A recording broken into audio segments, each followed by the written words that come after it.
सुप्रभात छात्र छात्राएं। श्री भारतीय आदर्श विद्यापीठ में आपके ऑनलाइन क्लास में स्वागत है। तो मैं 10वीं क्लास सामाजिक विज्ञान का पहला चैप्टर पढ़ाने जा रहा हूँ। उस पाठ का नाम है स्वर्णिम भारत। प्रारंभ से लेकर 1206 ईस्वी तक, मतलब दिल्ली सल्तनत तक।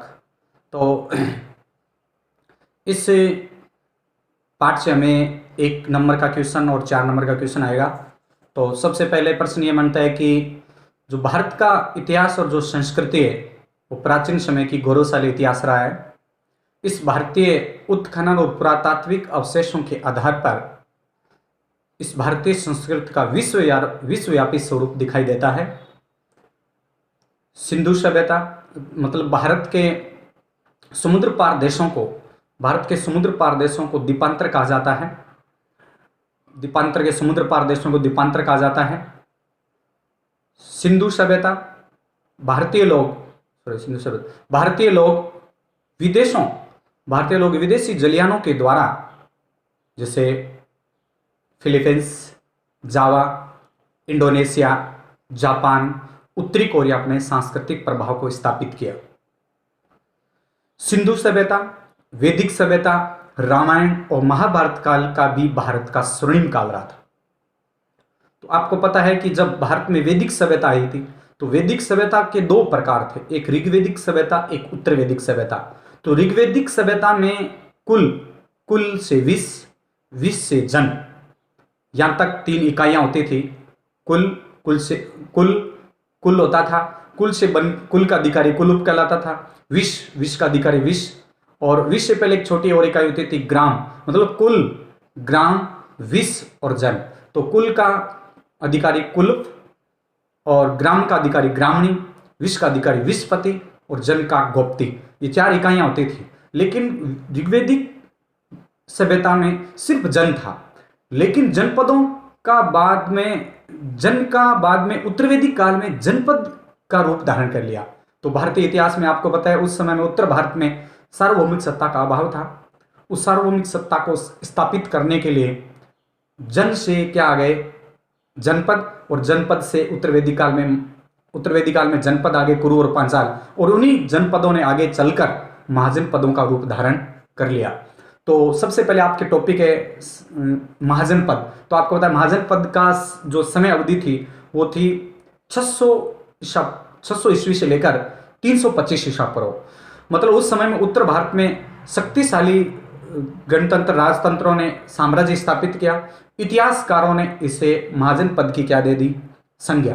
तो 16 महाजनपद थे, अलग अलग विद्वानों ने अलग अलग ग्रंथों में। तो 16 महाजनपद थे। 16 महाजनपदों में बौद्ध ग्रंथ था, एक बौद्ध ग्रंथ जिसका नाम था अंगुत्तर निकाय। अंगुत्तर निकाय में 16 महाजनपदों का उल्लेख मिलता है। एक जैन ग्रंथ भगवती सूत्र, इसमें 16 महाजनपदों का उल्लेख मिलता है। एक पाणिनि, बहुत बड़े संस्कृत के विद्वान थे, पाणिनि की अष्टाध्यायी में भी महाजनपदों का उल्लेख मिलता है। उसके बाद में प्रश्न आता है कि 16 महाजनपद, तो एक साइड में महाजनपद हो जाए उसके कैपिटल, राजधानी। तो सबसे पहले कांसी, तो कांसी की राजधानी थी वाराणसी। 2 नंबर कुरु की राजधानी थी इंद्रप्रस्थ। 3 नंबर अंग की राजधानी चंपा। 4 नंबर मगध की राजधानी राजगृह। 5 नंबर वज्जी की राजधानी आपको पता है विदे, मिथिला। और उसके बाद में वत्स की राजधानी कौशाम्बी। उसके बाद में पावा की कुशीनगर या कुशीनारा, या मल की कुशीनारा। इस तरह से महाजनपद थे। और भी थे जैसे कौशल, तो कौशल की राजधानी 2 थी, एक उत्तरी कौशल और एक दक्षिणी कौशल। तो वैसे कौशल की राजधानी तो सारस्वती थी, उत्तरी कौशल की राजधानी साकेत और दक्षिणी कौशल की राजधानी महेशपति। उसके बाद में और भी राजधानी आई कौशल के अलावा। वज्जी हो गया, वज्जी की वैशाली। इस तरह से महाजनपद थे। और भी महाजनपद थे, जैसे मान लो मैं गांधार का नाम लूं तो गांधार की तक्षशिला है, और कंबोज, हाटक या हाटकपुर। तो 16 महाजनपद थे। उनमें 15 महाजन ऐसे थे जिसकी राजधानी, मतलब 16 महाजनपदों में 15 महाजन तो उत्तरी भारत में थे। एक महाजनपद ऐसा था जो दक्षिण भारत में था, और दक्षिण भारत में महाजनपद था अस्मक, जो गोदावरी नदी के तट पर था। इसकी राजधानी पोतन थी। और 15 महाजन पद उत्तर भारत में थे।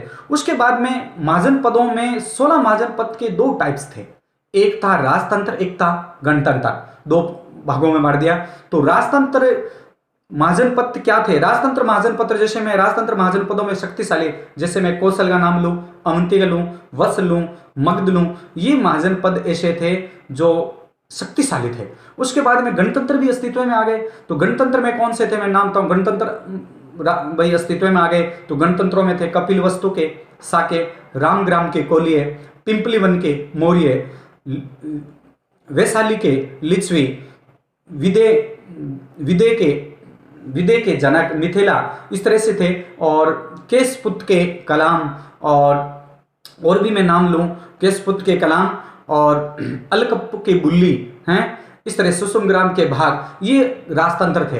राजतंत्रों के बाद में ये तो क्या थे? 16 महाजनपदों में, मतलब एक तो राजतंत्र थी, एक गणतंत्रात्मक। उसके बाद में राजस्थान के प्रमुख महाजनपद, भाई राजस्थान में 4 प्रमुख महाजनपद थे उन राजतंत्र। तो आपको पता है जब भारत में वैदिक सभ्यता का विकास क्रम शुरू हुआ तो उसी समय में राजस्थान में कुछ विदेशी जातियों ने, पाकिस्तान की विदेशी जातियों ने, जैसे मैं नाम लूं पंजाब के मालव, सीवी, अर्जुनाइन, इन क्षेत्रों जातियों ने हमारे भारत पर शौर्य और पराक्रम के लिए प्रसिद्ध थे।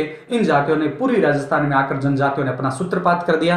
तो 4 ये जनपद थे राजस्थान के। सबसे पहले मैं नाम लूं तो सबसे पहले महाजन जनपद आया कौन सा? आपको पता है, जांगल। तो जांगल जो जनपद था, उस जांगल जनपद में क्या आते थे? जांगल जनपद में बीकानेर और जोधपुर का जो क्षेत्र था वो जांगल प्रदेश के नाम से जाना जाता था। और जांगल प्रदेश की, इसका वर्णन महाभारत में मिलता है। और जांगल प्रदेश की राजधानी थी अहिछत्रपुर, जिसे वर्तमान में नागौर कहते हैं। उसके बाद में महाभारत में इसे योद्धे क्रोधे जांगल भी कहा जाता है और मोदरे जांगल भी कहा जाता है। और आपको पता है बीकानेर के जो शासक थे वो जांगल, अपने आप को जांगल बादशाह की उपाधि धारण करते थे। तो पहला कौन सा हुआ? जांगल। दूसरा मत्स्य महाजनपद का आपको पता है जयपुर के आसपास का जो क्षेत्र था उसको मत्स्य महाजनपद के नाम से जाना जाता था। और इसी मत्स्य महाजनपद में पांडवों ने 1 वर्ष का क्या बिताया? अज्ञात वर्ष बिताया। उसके बाद में इसी मत्स्य महाजनपद में भरतपुर और धौलपुर अलवर का यह भाग आता था। अलवर का पूरी भाग इस क्षेत्र में आता था। इस मत्स्य महाजनपद की राजधानी विराटनगर थी, जिसे वर्तमान में बेराट के नाम से जाना जाता है। बिंदुसार से पहले यहाँ पर कोई मौर्य वंश का शासन संबंध नहीं था। अशोक जब आया तो अशोक का बेराट सभ्यता से संबंध था। क्यों? क्योंकि बेराट सभ्यता में अशोक का एक शिलालेख मिला था जिसका नाम था भाब्रू शिलालेख। इसी शिलालेख को 1840 में कैप्टन बर्ट ने खोजा था। उसके बाद में कहते हैं कि ये शिलालेख मौर्य संबंध के बारे में जानकारी होता है, क्योंकि इससे पहले कोई मौर्य वंश का संबंध नहीं था यहाँ से। और इसी मत्स्य महाजनपद में एक सहाज नाम का व्यक्ति था जिस चेदी और मत्स्य पर शासन स्थापित किया। तो यह था मत्स्य महाजनपद। तीसरा था, पहला जांगल हो गया, दूसरा मत्स्य हो गया, तीसरी यदि मैं बात करूं तो सुरसेन। तो सुरसेन जो ब्रज क्षेत्र था, मथुरा का आसपास का क्षेत्र, इसको ब्रज के नाम से जाना जाता था, ये मथुरा के आसपास का। और इस सुरसेन की राजधानी थी मथुरा। और अब इससे बदले कि सुरसेन महाजनपद के अंतर्गत अलवर, भरतपुर, धौलपुर का भाग भी आता था। और इसी सुरसेन महाजनपद के पास आपको पता है वासुदेव का पुत्र कृष्ण का संबंध इसी सुरसेन महाजनपद से था। और इसी सुरसेन महाजनपद में अलवर का, भरतपुर का पूरी भाग जो क्षेत्र था इसमें आता था। यहाँ यादव वंश, एक यादव वंश होता था, या यादव कह दो, यादव वंश का शासन था। यादव वंशों ने यहाँ पर शासन स्थापित किया। तो ये था सुरसेन का। उसके बाद में टॉपिक आता है शिवी। तो शिवी जनपद की राजधानी थी शिवपुर, ठीक है। और शिवी जनपद का उस समय में आपको पता है वर्तमान में पहले उसको पाकिस्तान के वर्तमान में सारकोट नाम से इसका नाम जोड़ा जाता था। यहाँ पर सुशील नाम का एक राजा था। इस सुशील ने 10 राजाओं और अन्य राजाओं जातियों को यहाँ पर पराजित किया था। और वर्तमान में ये शिवी जनपद विदेशी जाति थी। शिवी मतलब ये शिवी जनपद बाहर से था, यहाँ आकर मतलब राजस्थान में मेवाड़ क्षेत्र में इस शिवी जनपद ने अपने क्षेत्र स्थापित कर लिया। और उन्होंने अपनी दूसरी राजधानी बना ली, कौन सी? नगरी, जिसे वर्तमान में चित्तौड़गढ़ के नाम से या चित्तौड़ के नाम से जाना जाता है। और इसी मतलब शिवी जनपद के बारे में एक मंदसौर अभिलेख है मध्य प्रदेश में। मंदसौर अभिलेख से वहाँ से हमें 5 गुहा लेख प्राप्त हुए थे। इसी शिवी जनपद ने पश्चिमी पूर्वी भाग में भारत में साम्राज्य स्थापित कर लिया था। उसके बाद में प्रश्न आता है कि राजस्थान में इन महाजनपदों को स्थापित करने के लिए कुछ संस्थागारें आई, कुछ गणतंत्रों को राजाओं के हाथ में सत्ता आ गई। राजाओं के हाथों में सत्ता आने के कारण एक संस्थागार सभा होती थी। इस संस्थागार सभा में आर्थिक नीति, देश के नियम आदि सिद्धांतों का प्रतिपादन होता था, और यदि कोई विवाद विषय हो जाते थे उस विवाद विषयों के ऊपर मतदान कराया जाता था, और इनके ऊपर चर्चाएं जो होती थी उनको अनविरोध कहा जाता था। इस संस्थागार में, क्योंकि ये जनपदों की सबसे बड़ी संस्था होती थी, एक केंद्रीय संस्था होती थी, एक प्रांतीय संस्था होती थी, उसके बाद में इन संस्थागारों में बहुरंगी शलाकाएं होती थी। और इस संस्थागारों में आपको जितने भी इस संस्थागार में बाद में गुटबाजी और आपस में फूट के कारण इस संस्थागार का क्या हो गया, पतन।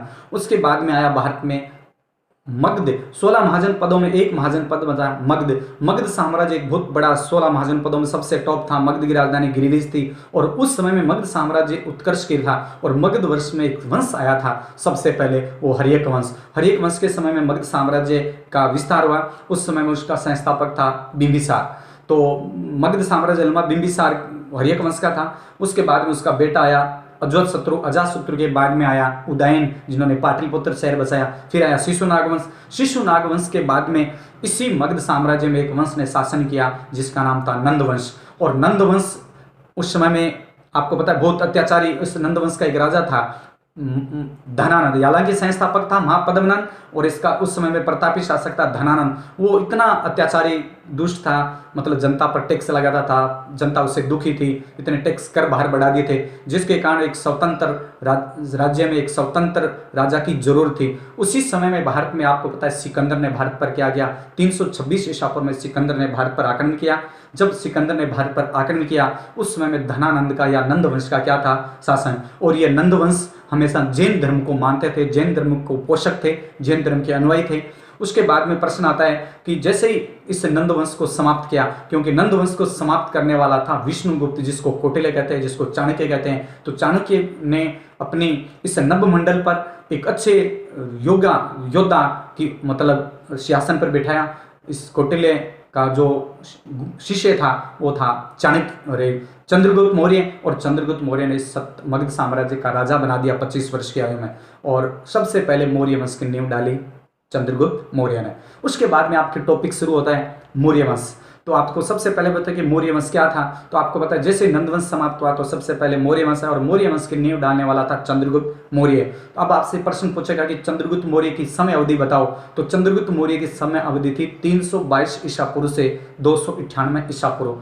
तो उस समय में जब चंद्रगुप्त मौर्य भारत में राजा आया तो चंद्रगुप्त मौर्य, सबसे पहले आपको ये इसके इंट्रोडक्शन पड़ता है कि मौर्य क्यों कहते हैं, क्योंकि चंद्रगुप्त मौर्य वंश के राजा मोरों को पाला करते थे। इन्होंने अपनी राजधानी को मगध साम्राज्य उस समय महाजनपद था, शक्तिशाली था, 6ठी शताब्दी ईसा पूर्व में इस महाजनपद को विकसित रूप में ले गए थे और मगध साम्राज्य की उन्होंने अपनी राजधानी बनाई। पाटलिपुत्र मगध को कहते हैं। मगध से वह मगध की पहली राजधानी राजगृह, राजगृह से गिरिवर्ज कह दो या राजगृह कह दो, उसके बाद में पाटलिपुत्र, पाटलिपुत्र से पटना बने और वो मोरों को पाला करते थे, इसलिए इसका नाम मौर्य पड़ा। अब आता है चंद्रगुप्त मौर्य। तो आपको सबसे पहले आता है मौर्य वंश का जानने के स्रोत हमें जरूरी है कि मौर्य वंश को ऐसे तो पढ़ नहीं सकते, मौर्य वंश के जानने के स्रोत सामग्री।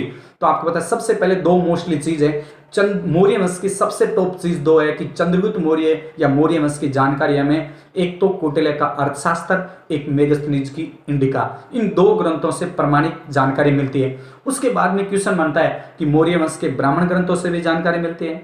तो ब्राह्मण ग्रंथ में जैसे मान लो मैं लूँ सोमदेव का कथा सरित सागर, समेंद्र की व्रत कथा मंजरी है, विशाख दत्त का मुद्रा राक्षस, ये ग्रंथ। और भी लो मैं सियली ग्रंथ लूँ, सियली श्रीलंका को कहते हैं। सियली दो ग्रंथ थे मौर्य वंश के, एक दीपवंश एक महावंश। जिस समय में श्रीलंका के साथ भारत का संबंध था उस समय में सम्राट अशोक के पुत्र और अपनी पुत्र महेंद्र और संघमित्रा पुत्री को बौद्ध धर्म के प्रचार प्रसार के लिए भेजा। तो वो ग्रंथ, जैन ग्रंथों से भी जानकारी मिलती है हमें। जैन ग्रंथ का नाम लूँ भद्रबाहु ने लिखा था कल्प सूत्र, और एक जैन ग्रंथ और था परिशिष्ट पुरु लिखा था हेमचंद्र ने। ये हमें जैन ग्रंथों से क्या मिलती है जानकारी। उसके बाद में टॉपिक शुरू होता है चंद्रगुप्त मौर्य। तो आपको पता है चंद्रगुप्त मौर्य का शासन 322 से 296 पर।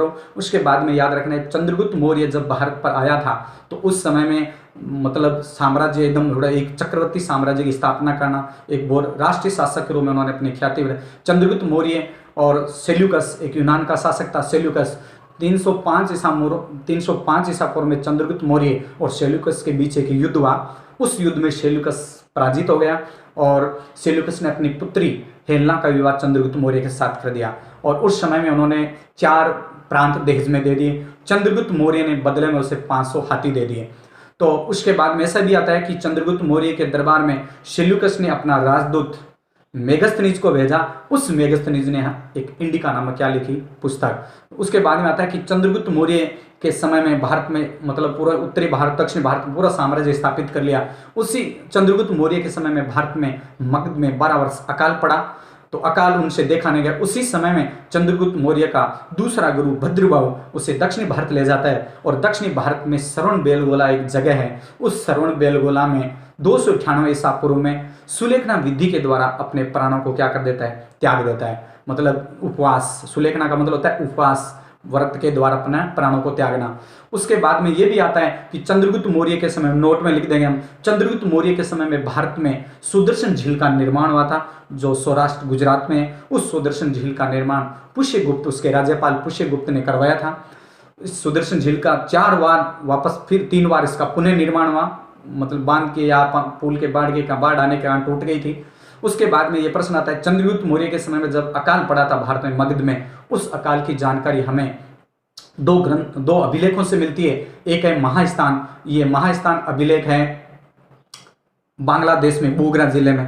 एक है शाह गोरा, ये है गोरखपुर में उत्तर प्रदेश में। इन दोनों अभिलेखों से अकाल से निपटने की, उस समय में अकाल पड़ा था, अकाल से निपटने की दोनों अभिलेखों से जानकारी मिलती है। उसके बाद में जब चंद्रगुप्त मौर्य दक्षिणी भारत गया तो हमें इसका प्रमाण तो भी चाहिए कि जब दक्षिण भारत में भद्रबाहु ले गया, तो भद्रबाहु ले तो गया था दक्षिण भारतों से, लेकिन उन्हें हमें जानकारी कैसे मिलती है, क्योंकि उस समय में दक्षिण भारत में तमिल ग्रंथ थे, अहनानूर मुरनानूर, 2 तमिल ग्रंथों से, अहनानूर और मुरनानूर से इसकी क्या मिलती है जानकारी। ये ग्रंथ लिखने वाले थे मामूलर। तो 298 ईस्वी में उन्होंने अपने प्राणों को त्यागने के द्वारा अपना सुलेखना में प्राण त्याग दिया। उसके बाद में टॉपिक आता है आपके बिंदुसार। तो बिंदुसार का शासन काल था 298 ईसा पूर्व से 273 ईसा पूर्व। तो अब आपसे प्रश्न आता है बिंदुसार, तो आपको सबसे पहले हेडिंग लिखनी है बिंदुसार को, मतलब चंद्रगुप्त मौर्य का पुत्र था, उत्तराधिकारी था, पुत्र था और शासन पर बैठ गया।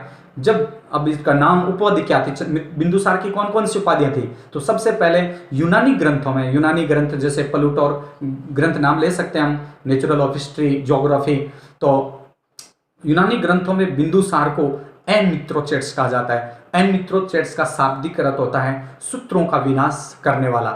उसके बाद में प्रश्न आता है वायु पुराण में बिंदुसार को भद्रसार कहा जाता है। 2, उसके बाद में तीसरा यदि हम लें इसकी उपाधि, तो बिंदुसार को आपको पता है एक पाणिनि की अष्टाध्यायी भी थी। पाणिनि की अष्टाध्यायी में इसे अमित्र घात कहा जाता है। क्या कहा जाता है? अमित्र घात। और चौथी यदि उपाधि ले, बिंदुसार को जैन ग्रंथों में सिंह सेन कहा जाता है। ये तो बिंदुसार की क्या थी उपाधियां। उसके बाद में प्रश्न आता है, एक स्ट्रेबो नाम का इतिहासकार था। स्ट्रेबो नाम का इतिहासकार कहता है कि बिंदुसार के दरबार में सीरिया का एक राजदूत जिसका नाम था डायमेक्स, इस डायमेक्स को भेजने वाला एंटियोक्स था। एंटियोक्स एक सीरिया का शासक था। उस एंटियोक्स ने सीरिया का शासक था। इस सीरिया के शासक ने, एंटियोक्स ने डायमेक्स को बिंदुसार के दरबार में एक राजदूत बनाकर भेजा। दूसरा, वो तो स्ट्रोबो कह रहा है, वर्णन कर रहा है, स्ट्रोबो इतिहासकार था। उसके बाद में प्लिनी कह रहा है कि बिंदुसार के दरबार में मिस्र के शासक टालमी सेकंड या फिलाडेल्फस ने डायनेसियस को राजदूत बनाकर बिंदुसार के दरबार में भेजा। उसके बाद में तीसरी बढ़िया लाइन आती है कि एंटियोक्स और बिंदुसार के बीच में अच्छे संबंध थे। मतलब सीरिया के शासक एंटियोक्स और बिंदुसार के बीच में ऐतिहासिक संबंध थे, अच्छे संबंध थे, दोनों ने आपस में संधि की। तो एंटियोक्स से बिंदुसार ने 3 वस्तुएं मांगी। कौन सी 3 वस्तुएं? मीठी शराब, सूखा मेवा, अंजीर कह दो। तीसरा, दार्शनिक। तो उन्होंने सूखी मेवा दे दिया, अंजीर दे दिया, शराब दे दी, लेकिन उन्होंने दार्शनिक देने से मना कर दिया। और उन्होंने एक नोट के रूप में लिख सकते हैं हम, क्योंकि उन्होंने अपने यूनानी ग्रंथों में कहा गया था कि दार्शनिकों का आदान और प्रदान नहीं होता हमारे ग्रंथों में। उसके बाद में प्रश्न आए कि बिंदुसार कि दिव्यदान एक मतलब दिव्यदान एक ग्रंथ है बौद्ध धर्म का। दिव्यदान ग्रंथ कह रहा है कि बिंदुसार के समय में तक्षशिला में 2 बार विद्रोह हुआ था। तक्षशिला मतलब उस समय गांधार की क्या थी, राजधानी थी। तो अशोक बिंदुसार के समय में दिव्यदान ग्रंथ कहता है कि बिंदुसार के समय में तक्षशिला में 2 क्या हुए थे, 2 विद्रोह। तो पहली बार विद्रोह को दबाने के लिए बिंदुसार ने अशोक को भेजा और दूसरी बार सुसीम को भेजा। उसके बाद में क्वेश्चन आता है, बिंदुसार आजीविक धर्म का अनुयायी था। कौन से धर्म का? आजीविक। चंद्रगुप्त मौर्य तो जैन को मानता था क्योंकि सुलेखना विधि से जैन धर्म को स्वीकार किया। बिंदुसार आजीविक धर्म का संस्थापक था। अरे बिंदुसार आजीविक धर्म को मानता था और आजीविक धर्म का संस्थापक था मखली घोषाल।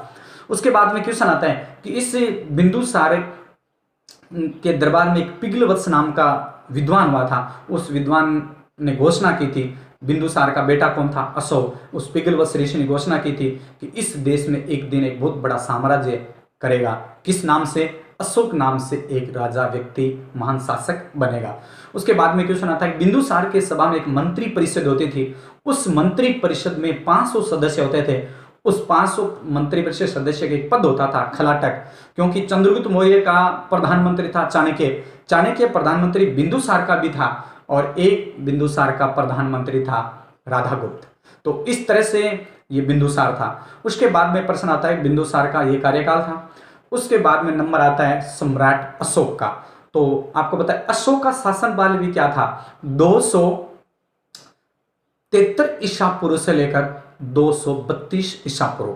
अब देखो ये भी अशोक बहुत महान था। तो सबसे पहले प्रश्न सिहली ग्रंथ। सिहली ग्रंथ मतलब श्रीलंका के या जनश्रुति ग्रंथ। सिहली ग्रंथ और जनश्रुति ग्रंथों के अनुसार यह कहा गया था कि अशोक ने 99 भाइयों को मारकर अपनी गद्दी पर बैठा था। मतलब ये सिहली ग्रंथ जनश्रुति ग्रंथ कहते हैं। उसके बाद में क्वेश्चन आता है कि अशोक का नाम व्यक्तिगत नाम, अशोक का व्यक्तिगत नाम मतलब खुद का नाम, व्यक्तिगत नाम 4 अभिलेखों में नाम मिलता है। तो मैं 4 अभिलेखों का नाम लूं। मास्की आंध्र प्रदेश में है, गुर्जरा एमपी में है, मास्की गुर्जरा उदयगोलम और नेटूर दो कर्नाटक में है।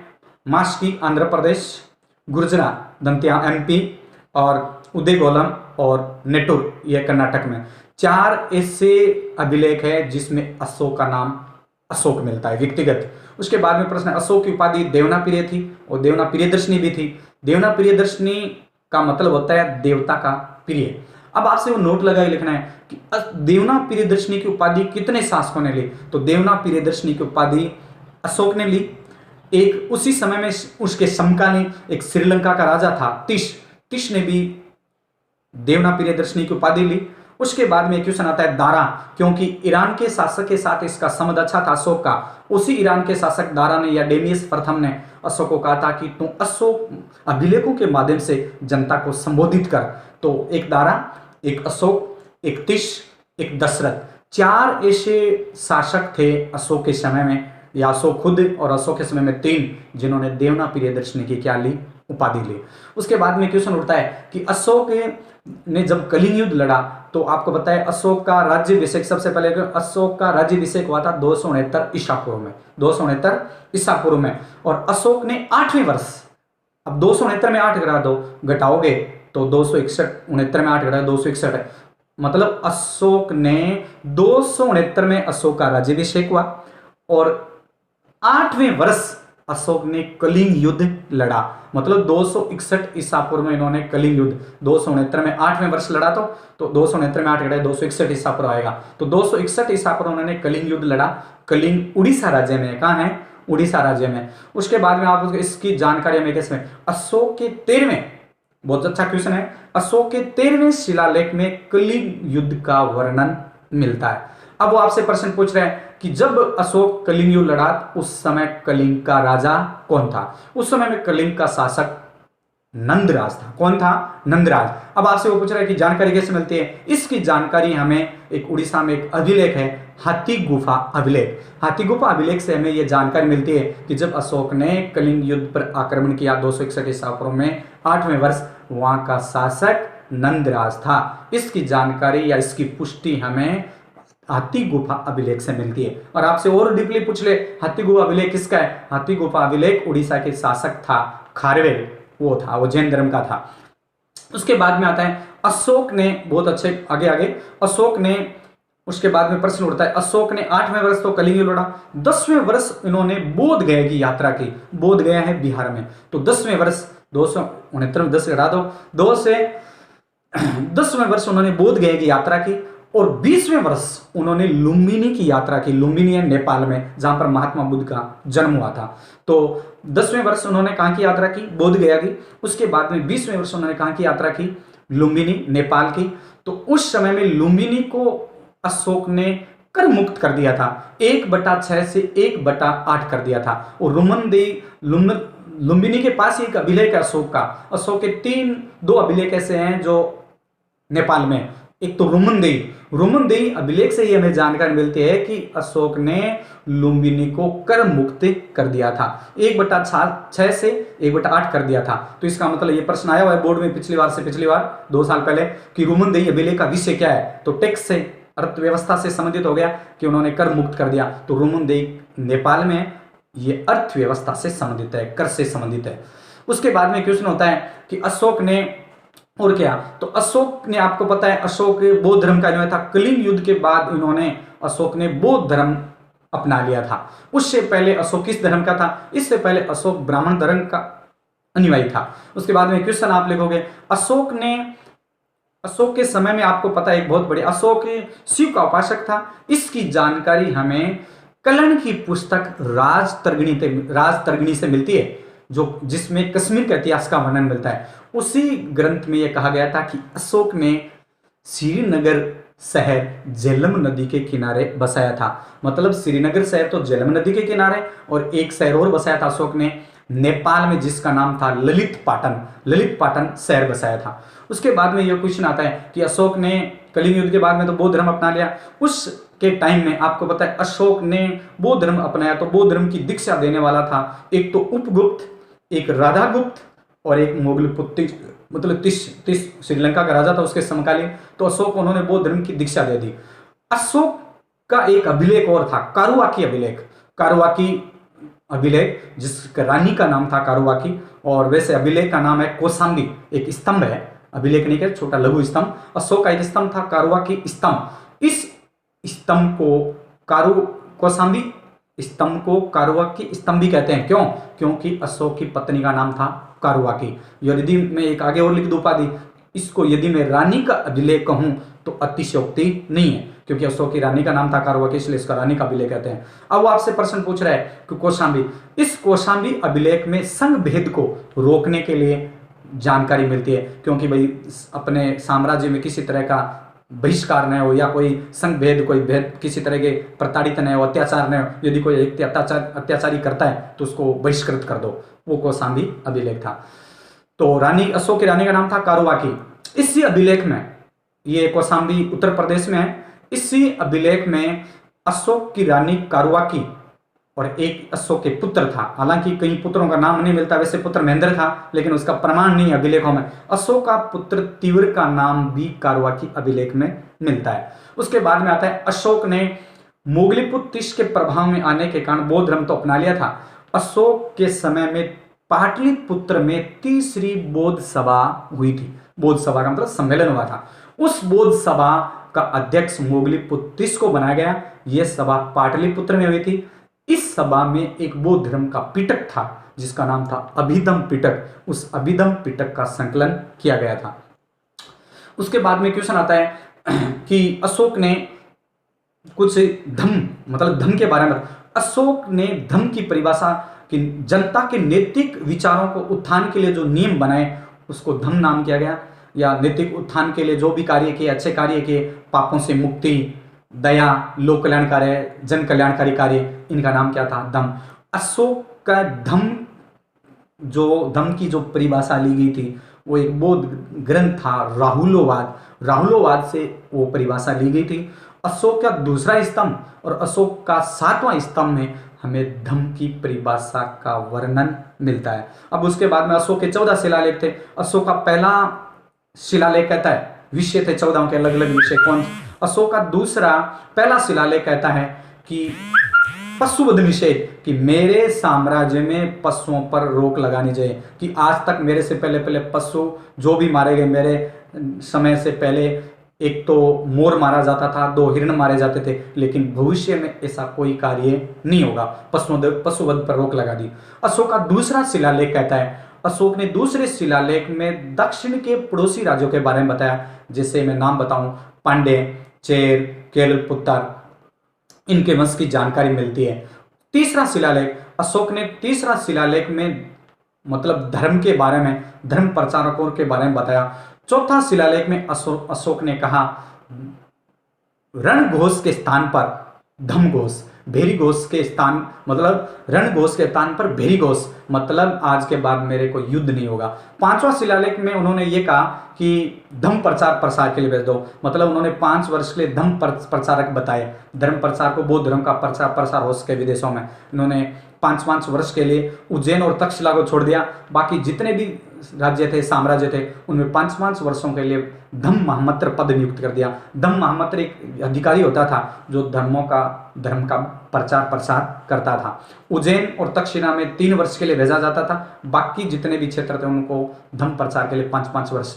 और उसके बाद में और भी 12वां शिलालेख है, मेन 12वां धार्मिक सहिष्णुता के बारे में बताता है कि जो व्यक्ति मेरे धर्म का आदर करता है वो दूसरे धर्म का अनादर करता है। जो अशोक ने कहा था कि जो व्यक्ति अपने धर्म का आदर करता है और दूसरे धर्म का अनादर करता है वो अपने धर्म को क्या पहुंचाता है, क्षति। 13वां शिलालेख बहुत मोस्ट है। 13वें शिलालेख में कलिंग युद्ध का वर्णन, में पीछे कर 8वें वर्ष उन्होंने कलिंग युद्ध लड़ा, कलिंग युद्ध का वर्णन मिलता है। और अशोक ने दूसरे देशों के पड़ोसी जैसे गंधार, कंबोज, विदेशी शक्तियों के बारे में भी इसका क्या मिलता है, संबंध स्थापित करने का मिलता है। उसके बाद में और भी अशोक के बारे में आता है कि अशोक के कौन से किस तरह से साम्राज्य, तो धम्म के बाद में अनुसंधान, उन्होंने 5 वर्ष के लिए प्रचार प्रसार धम्म महामंत्र नियुक्त किए, तो उन्होंने अधिकारी नियुक्त कर दिए। जैसे इन्होंने 3 अधिकारी किए जिसको अनुसंधान, 10वीं की किताब में अनुसंधान दिया हुआ है, प्रादेशिक, राजूक और युक्त, 3 अधिकारी नियुक्त कर दिए। ऐसे भी आता है कि कौन से शिलालेख में अशोक है, अशोक के 5वें शिलालेख में 3 अधिकारियों की उन्होंने नियुक्ति की थी। पहले युक्त, राजुक और प्रादेशिक, और लास्ट महामात्र। तो 4 पद होते थे, युक्त, राजुक, प्रादेशिक और महामात्र। 4 अधिकारियों की नियुक्ति कर दी उन्होंने कि 5 वर्ष के लिए दूसरे देशों में बौद्ध धर्म का क्या करें, प्रचार प्रसार करें। उन्होंने इसमें अनुसंधान का नाम दिया। थैंक यू, और बाकी अगले वीडियो में करेंगे।